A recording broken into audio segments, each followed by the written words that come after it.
तो अभी हमारे पास जो यहाँ पर ये टॉपिक है वो है हमारा एथेरोस्क्लेरोसिस, ठीक है। और एथेरोस्क्लेरोसिस यूँ समझ लें कि वो टॉपिक है जो हम लोग बचपन से पढ़ते आ रहे हैं, ठीक है।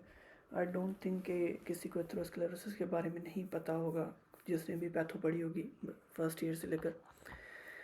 Very common form of arteriosclerosis, hardening of arteries हो जाती है इसमें। Disease of elastic arteries, large and medium sized and muscular arteries जो होती हैं आपकी, उनमें हो जाता है स्पेशली। और उसके बाद ये है कि भाई cause build up of cholesterol plaques in the tunica media. अब ये 3 लेयर्स होती हैं, एक ट्यूनिका मीडिया होती है, सॉरी ट्यूनिका इंटिमा यहाँ पर लिखा हुआ है, आई एम सॉरी। ये 3 लेयर्स होती हैं हमारे पास, ट्यूनिका मीडिया, ट्यूनिका इंटिमा और ट्यूनिका एक्सटर्नल, ठीक है। तो ये जो आपका प्रॉब्लम है ये होता है मोस्टली आपके ट्यूनिका इंटिमा में प्रॉब्लम आने की वजह से, ठीक है। वहाँ पर आपका प्लाक बन जाता है। लोकेशन सबसे पहले तो ये एब्डोमिनल एओर्टा में, मतलब सबसे ज़्यादा वहीं पर होता है ये। उसके बाद ये कहाँ पर होता है, ये आपके कोरोनरी आर्टरीज में होता है क्लासिकली। ये तो हमें बचपन से ये भी बात पता है कि कोरोनरी आर्टरीज को ये इन्वॉल्व करता है, ठीक है। कोरोनरी आर्टरीज में एथेरोस्क्लेरोसिस होने की वजह से मायोकार्डियल इन्फेक्शन या जिसे आम जबान में हार्ट अटैक बोलते हैं वो होता है। उसके बाद हमारे पास कोरोनरी आर्टरीज के बाद popliteal artery, then carotid artery, then हमारे पास है सर्किल ऑफ विलिस जो कि ब्रेन में होता है। इन चारों को, पांचों को याद करना बहुत ज़रूरी है। A copycat named Willis, जैसे भी आप निमोनिक याद करें, ठीक है, वो आपका अपना पर्सनल है, लेकिन याद जरूर करना है। Abdominal aorta, coronary artery, popliteal artery, and then है आपके पास carotid and circle of Willis, ठीक हो गया। उसके बाद हमारे पास है रिस्क फैक्टर्स। रिस्क फैक्टर्स यहाँ पर नहीं नज़र आ रहे, ठीक है, क्योंकि इस पीडीएफ में सही से नहीं जो है वो विजिबल। तो मैं ये आपको बता देता हूँ बुक से कि जो मॉडिफाइड रिस्क फैक्टर्स होते हैं वो आपके पास होते हैं hypertension, tobacco smoking, dyslipidemia, increased LDL, decreased HDL, diabetes. Non modifiable में आपके पास आ जाते हैं age, male sex, post menopausal status and family history. Modifiable वही होते हैं जिन्हें आप कुछ ना कुछ चेंज कर सकते हैं, और जो नॉन मॉडिफाइबल होते हैं उन्हें आप बिल्कुल भी चेंज नहीं कर सकते। देन हमारे पास आते हैं सिम्टम्स। सिम्टम्स क्या है, इंजना होता है यानी चेस्ट पेन होता है, उसके बाद आपके पास क्लॉडिकेशन हो सकती है, ठीक है। एंड देन आपके पास क्लॉडिकेशन मतलब अकड़ जाना, लाइक हम जा क्लॉडिकेशन बोलते हैं टेटनस के केस में, तो यहाँ पर भी वही सेंस आप लोगे। इट फील्स लाइक कि आपका जिस जो छाती है वो अकड़ जाती है अंदर से, उसे पेन होता है आपके पेशेंट को। एंड कैन बी एसिम्टोमेटिक, हो सकता है कि आपका पेशेंट एसिम्टोमेटिक हो, उसका जो क्लॉट बन रहा हो वो ग्रोइंग स्टेज में हो, या कोलेट्रल्स की जो कोलेट्रल वेजल्स बन जाती है वहाँ से ब्लड उसकी जो है वो जा रही हो, तो ये चीज़ें भी होती हैं, ठीक है। उसमें आपका पेशेंट जो होगा एसिम्टोमेटिक आएगा, लाइक ग्रेजुअली उसके पास जो मतलब उसका जो क्लॉट बन रहा है। और काफ़ी पेशेंट्स आपके 90% स्टेनोज्ड होने के बाद भी मैंने खुद देखे हैं पेशेंट जो मतलब आपके एसिम्टोमेटिक आते हैं आपके पास, और उनके जब उनकी मतलब और उनकी पीसीआई वगैरह भी होती है बाद में, उनको स्टेंट वगैरह भी डलते हैं बाद में एसिम्टोमेटिक होने के बावजूद भी। लाइक नॉर्मली जो हम जो है पीसीआई सिम्टोमेटिक पेशेंट में करते हैं ना, लेकिन कभी कभी ऐसे केस आता है आपके पास कि पेशेंट एसिम्टोमेटिक होता है, क्योंकि वो जो होता है ना उसका क्लॉट जो होता है वो ग्रेजुअली ग्रो कर रहा होता है, और ग्रेजुअली ग्रो करने की वजह से हाइपोक्सिक कंडीशन होती है यानी इस्कीमिक कंडीशन होती है, और वो इस्कीमिया क्या करती है आपके ग्रोथ फैक्टर्स को रिलीज़ करवाती है, जिससे आपकी कोलेट्रल सर्कुलेशन स्ट्रॉन्गर हो जाती है, और कोलेट्रल सर्कुलेशन बनने की वजह से आपका पूरा जो ब्लड सप्लाई होता है वो प्रॉपरली जा रहा होता है हार्ट को, यानी पेशेंट को कोई भी सिम्टम नहीं आती, लेकिन ये होता है कि उसके क्लॉट ज़रूर बने हुए होते हैं, और वो यूँ समझ लें बिनाइन कंडीशन हो जाती है, ठीक है। ट्रीट तो उसको भी करना होता है आपने, क्योंकि वो किसी भी टाइम आपको सिम्टोमेटिक होकर अपीयर हो सकती है। उसके बाद हमारे पास आते हैं प्रोग्रेशन। प्रोग्रेशन कैसे होती है, आपकी डिजीज़ कैसे बढ़ती है, क्या पैथोलॉजी होती है डिजीज़ में। Inflammation is important in the pathogenesis, ठीक है। इन्फ्लेमेशन जो होता है वो इंपॉर्टेंट होता है बहुत। इन्फ्लेमेशन आपको पता है कि क्या होता है, एंडोथेलियल सेल डिसफंक्शन होती है सबसे पहले, ठीक है। मैक्रोफेजेस और एलडीएल अकमुलेशन हो जाती है उसके बाद, और मैक्रोफेजेस और एलडीएल अकमुलेशन के बाद ये होता है कि आपका जो लिपिड्स होते हैं ना वो वहाँ पर ऑक्सीडाइज होते हैं, ठीक है। एलडीएल अकोमोडेशन जो लिखा हुआ है ना, इसमें आपने ये चीज़ हमने याद कर लेनी कि लिपिड्स होते हैं वो ऑक्सीडाइज्ड फॉर्म में होते हैं वहाँ पे।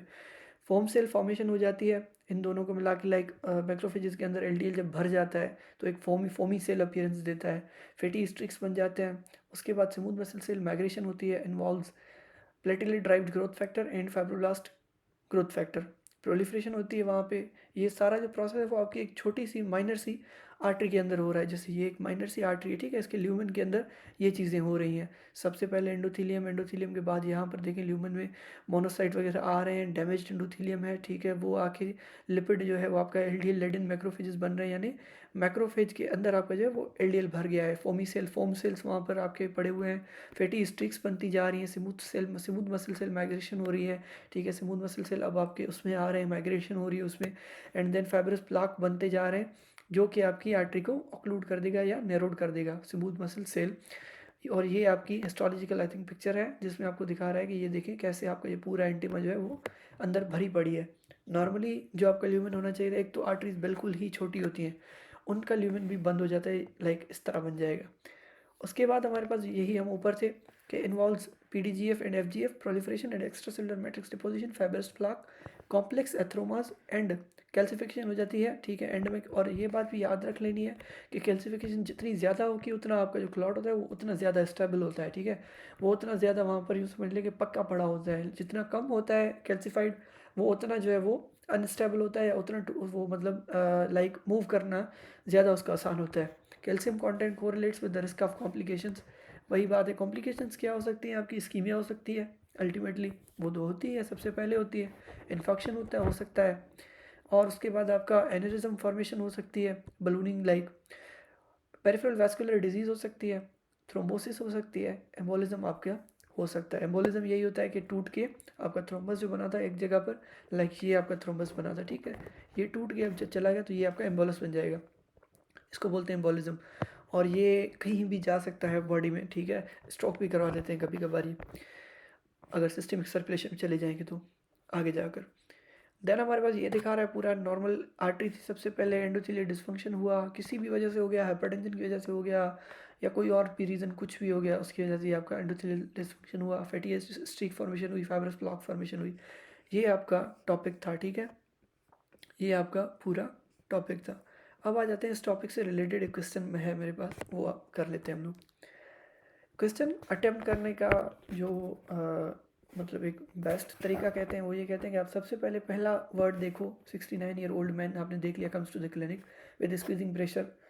पहली लाइन आप पढ़ लो पहले 69 year old man comes to the clinic due to squeezing pressure in his midline chest and neck that occurs while when walking. अब ये इतनी कथा जो है ना, ये पढ़ने की इतनी ज़रूरत नहीं होती, अगर आप लास्ट लाइन पढ़ जाओगे ना तो आपको पूरा कॉन्टेक्स्ट समझ में आ जाएगा कि अल्टीमेटली जो चचा हैं क्वेश्चन बनाने वाले वो आपसे पूछना क्या चाहते हैं, ठीक है। हो सकता है कि चची भी हो, लेकिन ये मकसद ये है कि सवाल जो है वो जो टीचर आपने बनाया है, जो टीचर ने ये क्वेश्चन बनाया है उसने किस माइंड सेट से आपका जो क्वेश्चन है वो सेट किया है, ये आपको लास्ट लाइन से पता चलता है। ये लास्ट लाइन इसलिए पढ़ना ज़रूरी होता है, पहले पहले ही पढ़ लो ये। The absence of myocardial necrosis and its scarring, despite vessel occlusion in this patient, can be best explained by which of the following features of the occluding plaque।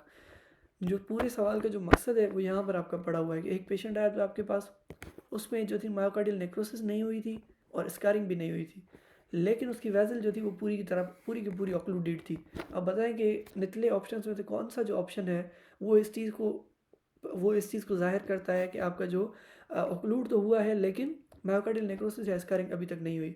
अब भले पूरा क्वेश्चन पढ़ लो, अब आपको कॉन्टेक्स्ट मिल गया क्वेश्चन का, लेकिन ये मैंने इसमें दो मिनट लगा दिए हैं, ठीक है, मैंने ये पढ़ने में, लेकिन ये आपको तकरीबन 30 या 35 सेकंड में पहला वाला काम कर लेना है। पहली लाइन और आखिरी लाइन आपने पढ़ लेनी है, ठीक है, क्योंकि ये आई थिंक मेरा स्टार्टिंग वीडियो है तो ये चीज़ मैंने कहा कि डिस्कस कर लेते हैं। उसके बाद हम भले आप पूरा क्वेश्चन जल्दी जल्दी पढ़ लो, ठीक है। 69 मैं तो आराम से पढ़ूंगा, लेकिन हमने जो है ना अदरवाइज बंदा जब खुद पढ़ता है तो जल्दी जल्दी पढ़ लेना चाहिए। फिर ऑप्शंस भी देखना चाहते हो तो पहले ही देख लो पूरा क्वेश्चन पढ़ने से, first line last line then options. Active peripheral inflammation option A, option B lipid rich core, low calcium content, ostial location, slow growth rate, thin fibrous capsule, thin fibrous cap. अब पूरा question पढ़ते हैं। 59 साल का एक बंदा आता है आपके पास क्लिनिक में, उसको स्क्वीजिंग प्रेशर होता है उसकी मिडलाइन चेस्ट में, ऐसे लगता है कि उसको कोई पेन जो है वो जकड़ रहा है उसकी चेस्ट को, उसकी छाती को, नेक में भी और चेस्ट में भी उसको पेन हो रहा है वाइल वॉकिंग, ठीक है, यानी कि उसको रेस्ट पर नहीं है लेकिन जब मूव कर रहा है तो उसको हो रहा है। उसके बाद है कि भाई ही has history of hypertension and type 2 diabetes mellitus, classical चीज़ें। The patient is an ex smoker with a 20 pack year history. अब अगर आपको रिस्क फैक्टर्स जो हमने पढ़े थे वो याद हों तो आपको ये याद होना चाहिए कि मेल एज उसमें, मेल सेक्स उसमें एक नॉन मॉडिफाइबल रिस्क फैक्टर था। ये आपका काका आया हुआ है मेल, ठीक है, 69 ईयर्स ओल्ड का जो है वो मैन है आपके पास। उसके बाद डायबिटीज़ मेलाइटिस भी उसमें रिस्क फैक्टर में था, हाइपरटेंशन भी उसमें रिस्क फैक्टर में था, जो कि आपके नॉन मॉडिफाइबल वंस थे, ठीक है, सॉरी, जो कि आपके मॉडिफाइबल रिस्क फैक्टर्स थे। उसके बाद कोरोनरी एंजियोग्राफी करवा लिया आपने, आपने देख लिया कि भाई इसको जो है ना वो एक्सटेंसिव एथेरोस्क्लेरोसिस के साथ आया है ये, एंड नियर टोटल ओक्लूजन हो गई ऑलमोस्ट, मतलब इसकी ओक्लूजन हो गई कौन सी आर्टरी की, लेफ्ट डिसेंडिंग आर्टरी, जो कि आपकी मेजर आर्टरी होती है, ठीक है, हार्ट की मायोकार्डियम की सप्लाई की मेजर आर्टरी होती है आपकी left interior descending artery. Further testing shows normal resting left ventricular ejection fraction with no regional wall motion abnormalities. क्योंकि आपका जो मसला है वो आपकी मायोकार्डियम के साथ है, और वो भी कोई इतना मतलब वो ज़्यादा नहीं है कि वो जो है ना आपकी normal resting left ventricular ejection fraction को इम्पैक्ट करे। इसका मकसद ये है कि आपको जो है ना कंडीशन वो बिनाइन है।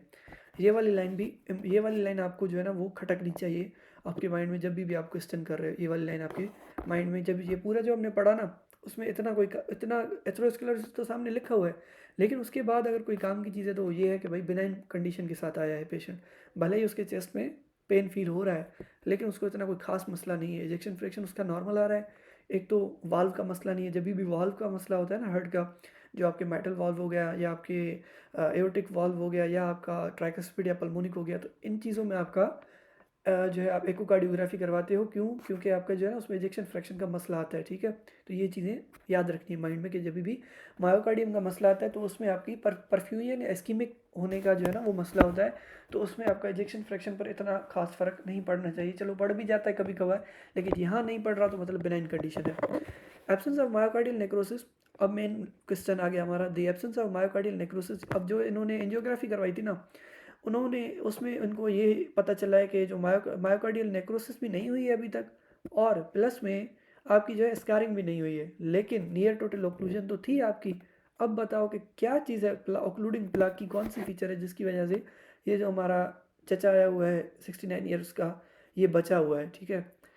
सबसे पहली चीज़ है इसमें ऑप्शन एक्टिव पेरिफेरल इन्फ्लेमेशन। भाई अगर उसको एक्टिव पेरिफेरल इन्फ्लेमेशन होता तो वो बंदा, उसका रप्चर नहीं होता हो गया होता, उसको जो है मायोकार्डियल नेक्रोसिस क्यों नहीं हुई होती, और उसको स्कारिंग तो ज़रूर हुई होती। तो इस हिसाब से मैं इसको रूल आउट करना चाहूँगा, इस ऑप्शन को मैं कट करना चाहूँगा अपने लिस्ट में से। उसके बाद आ जाता है लिपिड रिच कोर। अगर इसका कोर लिपिड रिच होता तो मेरी जान इसका पूरा ऑक्लूडेड बड़ा होता, रप्चर होने के चांसेस भी ज़्यादा थे, ठीक है। तो ये बिनाइन कंडीशन को फेवर नहीं करता। लो कैल्शियम कंटेंट, अभी अभी हमने पढ़ा कि जितना कैल्शियम कंटेंट ज़्यादा होगा उतना आपका जो क्लॉट है वो ज़्यादा स्टेबल होता है। मानते हैं कि वो रिलेट करता है आपकी कॉम्प्लिकेशंस के साथ, लेकिन यहाँ पर बात चल रही है आपकी इस्कीमिया होने या ना होने की, या इस्कीमिया क्यों नहीं हो रही यहाँ पर, उसका रीज़न तो हम नीचे हिंट में पढ़ेंगे। लेकिन अभी हम ये देखते हैं कि लो कैल्शियम कंटेंट क्या हमें अटेम्प्ट करना चाहिए। अगर लो कैल्शियम कंटेंट होता तो जो आपका क्लॉट है वो अनस्टेबल होता, वो मूव करता, मूव करने से ये होता कि वो जो है आपका प्रॉब्लमेटिक होता, ठीक है। लेकिन यहाँ पर आपकी प्रॉब्लम नहीं हो रही, मतलब ये जो आपका क्लॉट है वो वहाँ पर स्टेबल पड़ा हुआ है, उसका कैल्शियम कंटेंट ज़्यादा है। ये मैं अपना एक अंदाज़ा आपको बता रहा हूँ। ओस्टियल लोकेशन, हो सकता है ये ऑप्शन हो, लेकिन आई डोंट थिंक सो कि ये ऑप्शन होना चाहिए, ठीक है। फिर भी देखते हैं। ओस्टियल लोकेशन का मकसद ये होता है आपका क्लॉट किसी ऐसी जगह पर बन जाए जहाँ से आपकी दो आर्टरीज निकल रही हों, ठीक है, मतलब एक जंक्शन पर बन जाए। इसका ऑप्शन का मुझे कुछ खास समझ नहीं आ रहा, देखते हैं। स्लो ग्रोथ रेट, ठीक है, देखते हैं। Thin fibrous cap, thin fibrous cap भी जो है ना वो आपका अभी अभी हमने शायद पढ़ा भी था ऊपर। थिन फाइब्रस कैप का ये सीन होता है कि वो जो होता है ना आपका जल्दी रप्चर कर जाता है, स्कारिंग होने के या मायोकार्डियल नेक्रोसिस होने के चांसेस आई थिंक बढ़ जाते हैं। तो मैं इसके साथ भी नहीं जाना चाहूँगा, मैं जाना चाहूँगा स्लो ग्रोथ रेट के साथ या ऑस्टियल लोकेशन के साथ। इन दोनों में से भी जो बेहतर ऑप्शन मुझे लग रहा है स्लो ग्रोथ रेट लग रहा है। उसका रीज़न ये है कि स्लो ग्रोथ रेट का सीन ये होता है कि आपका जो है ना, एक तो पेशेंट आपका एज्ड है, क्रोनिक हाइपरटेंशन है उसको, क्रोनिक टाइप 2 डायबिटीज़ मेलाइटिस होगी उसको, 20 पैक ईयर की हिस्ट्री है, यानी 20 साल से जो है बंदा वो सिगरेट पीता आ रहा है, ठीक है। आई थिंक यही मकसद होता है 20 पैक ईयर हिस्ट्री का, ठीक है। तो मतलब ये है कि स्मोकिंग की भी प्रीवियस हिस्ट्री है, अच्छे खासे टाइम से क्रोनिकली आ रहा है, तो आहिस्ता आहिस्ता आहिस्ता आहिस्ता उसका डेवलप करता गया है, जिसकी वजह से ये हुआ है कि उसका जो है वो अभी लाइक जो कोलेट्रल मतलब एसिम्टोमेटिक वाला जो हमारा पेशेंट है, ये एसिम्टोमेटिक कंडीशन में है। अभी हम इसको अटेम्प्ट करते हैं। ये हमारा आंसर बिल्कुल ठीक है, 61% लोगों ने इसको सही किया है। चले आ जाए नीचे। अब हम देखते हैं कि ये पिक्चर है हमारे पास, ठीक है। पिक्चर में यही चीज़ दिखा रहा है कि ये आपकी लेफ्ट एंटीरियर डिसेंडिंग आर्टरी है, ठीक है। ये आपकी राइट कोरोनरी आर्टरी है। जो आपकी एलईडी है वो आप देख सकते हो कि वो बिल्कुल जो है ना पेल कलर में पड़ी हुई है, यानी इसकी जो है वो इस्कीमिक कंडीशन हो रही है, ठीक है। ये जो है थोड़ा बहुत यहाँ से ये इसकी इस्कीमिया हो रही है, यहाँ पर ये आपका थोड़ा बहुत नहीं, ये पूरा आपका क्लॉट बना हुआ है। अगर आप देख सकते हो तो देख लो, ये यहाँ पर आपका क्लॉट पड़ा हुआ है, ये वाला आपका क्लॉट है, ठीक है। और ये आपकी कोलेटरल वेसल बाईपास ऑक्लूजन हो रही है, ठीक है। उसके बाद आपका ये आपका आरसीए है, ठीक है। और ये आपकी स्टेबल कोरोनरी प्लाक है विथ ग्रेजुअल ऑक्लूजन। ये वही कॉन्सेप्ट जो बात पहले ही थी, मैंने पहले ऊपर ही बताई कि भाई आपका ये जो पेशेंट है इसमें आपकी स्टेबल जो है ना वो एक प्लाक बना हुआ है जिसका हाई कैल्शियम कंटेंट है, और ये स्टेबल है। इसीलिए जो है ना इसमें क्या हुआ है, ये क्रोनिकली बना है, इसीलिए इसमें क्या हो गया आपका कि आहिस्ता आहिस्ता से ये हुआ कि जब यहाँ पर ये क्लॉट बन गया आपका, तो ये हुआ कि आपका जो क्लॉट था उसकी वजह से हो गई इस्कीमिया, ठीक है। मतलब एक हाइपोक्सिक कंडीशन आ गई, आपके ग्रोथ फैक्टर्स रिलीज होना स्टार्ट हो गए। ग्रोथ फैक्टर्स की वजह से क्या हुआ, आपके कोलेट्रल्स बनना शुरू हो गए। कोलेट्रल से ये सीन बना कि जो जो ब्लड यहाँ पे ऊपर से आनी थी, यहाँ से आनी थी, वो अब यहाँ से आके इन ब्लड वेजल्स को सप्लाई कर रही है, ठीक है। तो ये आपकी ब्लड वेजल्स बिल्कुल ठीक से काम कर रही हैं, और यहाँ तक भी आपके पास ब्लड मौजूद है, और यहाँ नीचे भी ब्लड मौजूद है। सिर्फ एक खाली टुकड़ा बच गया, ये वाला, जहाँ पर आपकी ब्लड नहीं है, तो उससे कोई आपका खास फ़र्क नहीं पड़ रहा। ये कोलेटरल वेजल्स हैं जो आपकी बाईपास कर रही हैं आपके ऑक्लूजन को, ठीक है, आपके पेशेंट के ऑक्लूजन को। अब देख लेते हैं कि भाई यहाँ पर अगर ये था हमारा जो था ना स्टेबल वाला पेशेंट था, ठीक है। अब देखते हैं अनस्टेबल वाला पेशेंट। फॉर सपोज के यही क्वेश्चन कभी कभार हमारे पास चेंज फॉर्म में आ सकता है कि भाई अनस्टेबल का क्वेश्चन आ जाए मिसाल के तौर पर, तो फिर कैसे होगा। Unstable coronary plaque with rupture and abrupt occlusion. Abrupt मतलब सडन, ठीक है। अब ये बिल्कुल ऊपर वाला देखेंगे ना, इसकी शक्ल भी अच्छे से बनी हुई है प्रॉपरली, मतलब एक मैकेनिज्म में। अब ये देखो तो पूरा का पूरा एब्रप्टली ये बना हुआ है, ठीक है ना, कोरोनरी प्लाक बना हुआ है जो रप्चर हुआ है जिसका। उसके बाद हम आ जाते हैं, ये देख रहे हैं आप पूरी का पूरा इन्फाक्ट हो गया है, हार्ट ब्लैकिश पड़ी हुई है। क्यों? क्योंकि ये सीन हुआ है कि यहाँ पर जो आपका रप्चर था वो आपका एब्रप्टली ब्रेक हो गया। अगर ये स्लोली अगर ग्रेजुअली डेवलप होता तो आपकी क्या होता, हाइपोक्सिया होती, कोलेट्रल्स बनते, कोलेट्रल्स की वजह से आपकी ब्लड सप्लाई प्रॉपर हो जाती। लेकिन क्योंकि ये एब्रप्टली टूट गया, इसकी वजह से ये होगा कि अब इसका जो है ना वो ब्लड सप्लाई, कोलेट्रल्स बने ही नहीं, ब्लड सप्लाई इसको मिलेगी नहीं, ये सडन अटैक आ जाएगा पेशेंट को। इसको आप 90 मिनट्स के अंदर जो है वो पीसीआई करवाते हो, या आपका पेशेंट कोलैप्स कर जाएगा। एसिम्टोमेटिक नहीं होगा, ये पेशेंट क्लासिकल सिम्टम्स के साथ आपके पास प्रेजेंट होगा, प्रोफ्यूज स्वेटिंग वगैरह वगैरह जो हम लोग पढ़ते हैं, ठीक है। ये पिक्टोरियल जो हमारे पास थी, अब हम इसकी हिंट पढ़ेंगे, ठीक है। ये जो इसकी हेल्प लिखी हुई है, हेल्प को अच्छे से पढ़ना चाहिए, क्योंकि हेल्प में आपके आगे जो क्वेश्चन आएंगे वो भी आपके अच्छे से क्लियर हो जाते हैं, और जो हेल्प होती है उसमें आपके पास काफ़ी आपके कॉन्सेप्ट जो है ना क्रिस्टल एंड क्लियर हो जाते हैं। In response to progressive reductions in the blood flow caused by atherosclerotic coronary artery disease, ischemic myocardium may release growth factors, for example, vascular endothelial growth factor, to stimulate formation and maturation of the collateral vessels. In this patient, the slow development of a stable atherosclerotic plaque in the left anterior descending artery likely allowed collateral vessels from the right coronary artery to supply the ischemic myocardium located distal to the left anterior anterior descending artery occlusion. Because there is hydrostatic pressure distal to the LAD occlusion, a pressure gradient is created that facilitates the blood flow through the small collateral vessels. इसमें almost वही बातें थी जो हम पहले discuss करके आए हैं, लेकिन एक चीज़ इसमें नहीं थी, ठीक है। पहले यही लिख रहा है कि भाई प्रोग्रेसिव रिडक्शन हुई ब्लड फ्लो में, स्कीमिया होना शुरू हुई, या यूँ समझ लें कि हाइपोक्सिया होना शुरू हुई, ग्रोथ फैक्टर्स रिलीज हुए, वेस्कुलर एंडोथेलियल ग्रोथ फैक्टर्स होना रिलीज हुए, कोलेट्रल्स बने। कोलेट्रल्स के बाद ये हुआ कि स्लो डेवलपमेंट हुई आपके पास। उसके बाद ये होगा कि पेशेंट में कोलेट्रल्स तो बनना शुरू ही हो गए, लेकिन उसमें slow development of the stable atherosclerotic plaque हुई एलएडी में। तो उससे ये हुआ कि आपकी कोलेट्रल्स आराम से बन गई, ठीक है, वक्त के साथ बनती गई कोलेट्रल्स को। भाई अब कोलेट्रल्स में ब्लड कैसे जाएगी, यूँ होता है कि आपकी जो ये वाली चीज़ थी ये न्यू है यहाँ पे, ठीक है। क्योंकि आपका जो एलईडी है ठीक है, ये आपका एलईडी था ऊपर, ये आपका ऊपर जो एलईडी था उसके जो आपका डिस्टल जो प्रेशर है, ये देखें ना, ये आपका लेफ्ट एंटीरियर डिसेंडिंग आर्टरी था, ठीक है, ये आपका left anterior descending artery LED लिखा हुआ है, ठीक हो गया। ये आपकी प्रॉक्सिमल एलईडी है, ये आपकी डिस्टल एलईडी है, ठीक है, बीच में आपका क्लॉट आ गया। अब क्योंकि यहाँ पर जो है वो प्रेशर कम है और प्रेशर यहाँ पर ज़्यादा है, तो ये जो आपका ज़्यादा वाला प्रेशर है, क्योंकि ब्लड यहाँ पर जमा हो रही है, ज़्यादा वाला प्रेशर क्या करेगा, आपको सपोर्ट करेगा, हेल्प करेगा कि आपकी जो ब्लड है वो आराम से आपकी यहाँ पर इस वाले एरिया में आ जाए, ठीक है। तो ये प्रेशर ग्रेडियंट का कॉन्सेप्ट है। एक मिनट, मैं फिर से पढ़ लेता हूँ इसको। Because there is low hydrostatic pressure distal to the LAD occlusion, a pressure gradient is created that facilitates the blood flow through the small collateral vessels। बिल्कुल वही बात कर रहा है, ठीक है, यही बात है। इसको अच्छे से, ये इतनी खास बात नहीं है लेकिन कॉन्सेप्ट के लिए पता होनी चाहिए कि भाई आपका जो डिस्टली जो ब्लड फ्लो है उसमें आपका हाइड्रोस्टेटिक प्रेशर कम है, ऊपर आपका अंडरस्टूड सी बात है कि यहाँ पर क्लॉट बन गया, ये एक पाइप का मिसाल ले लें, बीच में से बंद करेंगे तो पिछली तरफ जो है वो पानी का प्रेशर बढ़ जाएगा, यहाँ पर प्रेशर बढ़ा हुआ है, ये प्रेशर आपका क्या करेगा, ये पीछे की तरफ से इसको धकेलेगा, क्योंकि आर्टीरियल सिस्टम तो पूरा मिला हुआ है ना, ठीक है, और यहाँ पर प्रेशर भी ज़्यादा है इनका एज़ कम्पेयर टू इस वाले एरिया के, ठीक है ना। तो ये देखें एरोज बन रहे हैं, ये प्रेशर ग्रेडियंट ये बन रहा है आपका। ग्रेडियंट का मकसद होता है high pressure to low pressure, ये आपकी लो प्रेशर एरिया, ये आपके हाई प्रेशर एरिया, ये आपका हाई प्रेशर एरिया।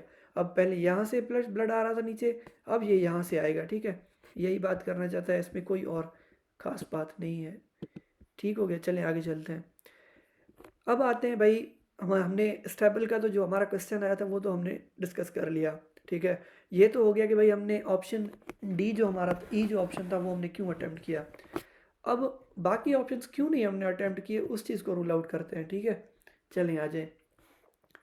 अगर for suppose unstable atherosclerotic plaque होता ना, ये जो लिखा हुआ है यहाँ पर, is less likely to allow the development of variable collateral vessels as it is more likely to rupture before it becomes large enough to cause significant chronic ischemia। वही बात कि अनस्टेबल जो आपका क्रोनिक एथेरोस्क्लेरोटिक प्लाक होता है, unstable जो आपका atherosclerotic plaque होता है वो जल्दी से रप्चर कर जाता है, उससे इतना टाइम ही नहीं मिलता कि वो इस्कीमिया करवाए, हाइपोक्सिया करवाए और फिर कोलेटरल्स डेवलप हों। रप्चर लीड्स टू, उसके बाद rupture leads to overlying thrombus and abrupt arterial occlusion with acute myocardial ischemia और infection and cellular necrosis. Rupture से ये हो जाता है कि आपका जो ओवरलाइंग जो थ्रोम्बस होता है, rupture leads to overlying thrombus, मतलब आपका जो रप्चर होता है वो क्या कर देता है, आपका ओवरलाइंग थ्रोम्बस पे जो आपका पहले थ्रोम्बस बना हुआ है उसका जब रप्चर हो गया ना, तो उसका सीन ये होता है कि आपका अब्रप्ट आर्टीरियल ओक्लूजन करवा देगा, सडन ओक्लूजन करवा देगा, जिसकी वजह से मायोकार्डियल इस्कीमिया हो जाएगी, इन्फेक्शन हो जाएगी, सेलुलर नेक्रोसिस हो जाएगी, जो आपकी पूरी पैथोलॉजी आपने अभी भी पढ़ी थी। The rapid development of ischaemia allows insufficient time for the collateral vessels to develop and mature. वही बात। अब आ जाते हैं A B and F option आपने क्यों नहीं अटेम्प्ट किया। Active peripheral inflammation, lipid rich core और एफ था आपका थिन फाइब्रस कैप। ये तीनों ऑप्शंस आपने क्यों नहीं अटेम्प्ट किए, देखते हैं। Atherosclerotic plaque with active inflammation containing activated macrophages that secrete metalloproteinases and degrade collagen, high core concentration of lipids and thin fibrous cape are unstable and more likely to rupture. All of these properties are less likely in an atherosclerotic lesion that has grown to create near total occlusion without rupturing। भाई ये बात मैंने पहले भी discuss की हुई है, अभी भी कर रहा हूँ। एथेरोस्क्लेरोटिक प्लाक जिसमें एक्टिव इन्फ्लेमेशन आपकी होगी, उसमें आपके एक्टिवेटेड मैक्रोफेजेस होंगे, वो क्या कर रहे होंगे, मेटलोप्रोटीनेजेस सीक्रेट कर रहे होंगे, कोलेजन को डिग्रेड कर रहे होंगे, जिससे ये होगा कि आपका जो थ्रोम्बस है, जो आपका क्लॉट बना हुआ है वो टूट जाएगा, वो इस्कीमिया करवा देगा, ठीक है। हाईकोर कंसंट्रेशन ऑफ लिपिड ज़्यादा होगा तो अंडरस्टूड सी बात है कि वो गंद करवाएगा ही करवाएगा, ठीक है। थिन फाइब्रस केप होगी तभी भी अनस्टेबल होने के चांसेस हैं, रप्चर जल्दी कर जाएगा। और ये जो तीनों चीज़ें हैं लेस लाइकली हैं कि ऐसा एथेरोस्क्लेरोटिक लीजन प्रोड्यूस करें जिसमें नियर टोटल यानी 90% आपके ओक्लूजन भी हो लेकिन आपका रप्चर ना हुआ हो, ठीक है। वही बातें घुमा फिरा के की हुई हैं इस यहाँ पर, ठीक है। चॉइस सी आपके पास क्या थी, लो कैल्शियम कॉन्टेंट। आ जाए, a patient's total coronary artery calcium content correlates with the total atherosclerotic plaque burden। ये बात हमने फर्स्ट एड में भी जो आपका हमने टॉपिक पढ़ा था वहाँ पर भी थी कि भाई पेशेंट का जो total coronary artery calcium content होता है वो आपके एथेरोस्क्लेरोटिक प्लाक बर्डन के साथ कोरिलेट कर रहा होता है कि भाई अगर कैल्शियम ज़्यादा होगा तो आपका एथेरोस्क्लेरोटिक जो प्लाक होगा वो मजबूत होगा ज़्यादा। कैल्शियम का काम ही स्ट्रेंथ प्रोवाइड करना होता है किसी भी टिश्यू को, किसी भी चीज़ को, ठीक है ना, बोन ले लो, टीथ ले लो या क्लॉट ले लो। उसके बाद आ जाओ, calcium scoring by cardiac CT scan is sometimes used to estimate the severity of the coronary artery disease.